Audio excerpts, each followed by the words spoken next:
안녕하세요 여러분. 오늘은 건강검진 결과지를 어떻게 제대로 읽어야 하는지, 그리고 우리 몸의 신호를 어떻게 해석해야 하는지에 대해 알아보겠습니다. 건강검진은 단순히 수치의 나열이 아닙니다.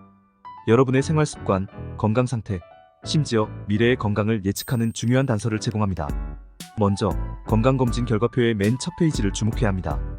여기에는 여러분의 건강상태를 대략적으로 알려주는 분류가 나와 있습니다.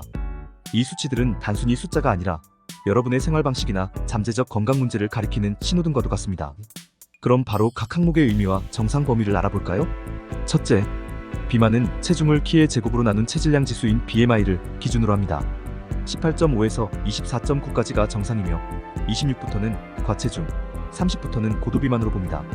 둘째, 혈압의 경우 정상 수치는 이완기 80mm Hg 미만, 수축기 120mm Hg 미만입니다. 이완기 혈압이 95mm Hg 이상, 수축기 145mm Hg 이상일 경우 2차 진단이 필요합니다. 셋째, 요단백의 경우 수치가 아닌 음성과 양성으로 표기됩니다. 양성의 경우 소변 속에 단백질 검출 반응이 일어났다는 뜻이며 신장 기능이 좋지 않다는 것을 의미합니다. 넷째, 혈색소 Hb는 혈액 속에서 산소를 몸 전체로 운반하는 역할을 하며 헤모글로빈이라고도 불립니다. 혈색소 수치가 높으면 혈당이 과다하다는 것을 의미합니다. 남성의 경우 100ml당 13에서 16.6g/dL, 여성은 12에서 15.5g/dL가 정상입니다. 다섯째, 당뇨병 여부를 알 수 있는 혈당 수치의 경우 꼭 확인해야 합니다. 혈당은 8시간 금식한 후에 측정했을 때 70에서 120mg/dL 사이가 나오면 정상입니다. 보통 126mg/dL가 넘으면 당뇨병으로 진단합니다. 여섯째, 콜레스테롤 고밀도 콜레스테롤, 즉 HDL. 콜레스테롤은 혈액 속 나쁜 지방 성분을 밖으로 배출시키는 역할을 합니다. 따라서 해당 수치가 높을수록 좋습니다. HDL 콜레스테롤 정상 수치는 60mg/dL 이상입니다. 일곱째, 콜레스테롤 음식으로 섭취한 콜레스테롤이 혈관을 통해 세포로 전달될 때 LDL 콜레스테롤의 형태로 운반됩니다. 혈관 속 LDL 콜레스테롤이 많으면 일부는 세포로 운반되지 못하고 혈관벽에 쌓여 혈액을 끈적하게 만들고 혈전을 형성합니다. 혈전이 생기면 혈관이 좁아지고 심한 경우 혈관이 막혀 심근경색이나 뇌졸중 등이 발생합니다. LDL 콜레스테롤 정상 수치는 130mg/dL 이하입니다. 여덟째, 혈청 크레아티닌은 체내에서 에너지로 사용된 단백질의 노폐물입니다. 근육에 존재하는 크레아티닌은 신장 사구체에서 걸러집니다. 신장이 손상된 사람은 크레아티닌이 걸러지지 못하기 때문에 수치가 높아집니다. 일반적으로 남자 0.6에서 1.1mg/dL, 여자 0.4에서 0.8mg/dL가 정상 범위입니다. 아홉째, AST와 ALT는 간염의 정도를 보여주는 대표적인 지표입니다. 간세포 안에 들어있는 효소인 AST-ALT는 0에서 32유니트/L가 정상 수치입니다. AST의 경우 51 이상, ALT는 46 이상일 경우 질환 의심자로 판단됩니다. 열째, 백혈구 수치는 곧 면역력을 나타냅니다. 백혈구는 세균이 공격한 염증 부위에 작용해 침입자를 제거하는 역할을 합니다.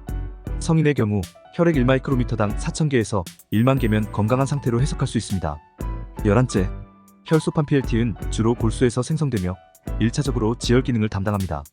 혈소판 수치가 낮을 경우 작은 상처에도 출혈이 과도하게 일어나며 전신의 피부점막장기에 출혈이 나타나는 출혈성 질환이 발생하기 쉽습니다. 정상적인 성인의 경우 혈액 1mm 속에 30만에서 50만 개입니다. 12째, 요소질소 혹은 비유에는 신장 기능을 알 수 있는 항목입니다. 요소질소가 높다는 것은 신장 기능이 좋지 못하다는 것을 의미합니다. 혈액 검사상 정상 수치는 6에서 20mg/dL입니다. 13째, GGT는 술을 많이 마시면 간에서 갑자기 증식하는 효소입니다. 수치가 높으면 알코올성 간염이나 지방간 가능성이 있습니다. 남성은 11에서 63 인터내셔널 유닛/리터, 여성은 8에서 35 인터내셔널 유닛/리터 이내가 정상입니다. 특히 20대에서 30대는 고혈압, 당뇨병, 콜레스테롤 등 심혈관 질환의 위험 요소에 주목해야 합니다. 생활습관의 교정으로 미래의 건강을 지킬 수 있습니다. 반면 40대 이후에는 건강검진 수치의 변화를 면밀히 관찰하며 필요한 경우 주치의와 상담을 통해 조치를 취해야 합니다. 건강검진 결과가 정상이라고 해서 안심만 하지 말고 정상 범위에 어디에 위치하는지, 그리고 그 수치가 건강한 생활 습관으로 인한 것인지 아니면 단순히 운이 좋아서인지를 스스로 점검해봐야 합니다. 암 검진과 같은 경우 이상이 없다고 해서 모든 것이 정상인 것은 아닙니다. 술, 담배와 같은 나쁜 습관은 지금 당장 건강검진 결과에 나타나지 않을 수 있지만 장기적으로 건강에 큰 해를 끼칠 수 있습니다. 서울 메디투어 의원은 10만 명 이상이 검진을 받은 서울 동부권 최고의 종합건강검진 전문기관입니다. 검진이 필요하다면 병원 사이트의 번호를 통해 편하게 상담을 받아보세요. 건강검진은 단순한 절차가 아닌 여러분의 건강을 지키고 개선하기 위한 첫걸음입니다. 여러분들의 더 건강한 삶을 위해 항상 노력하겠습니다.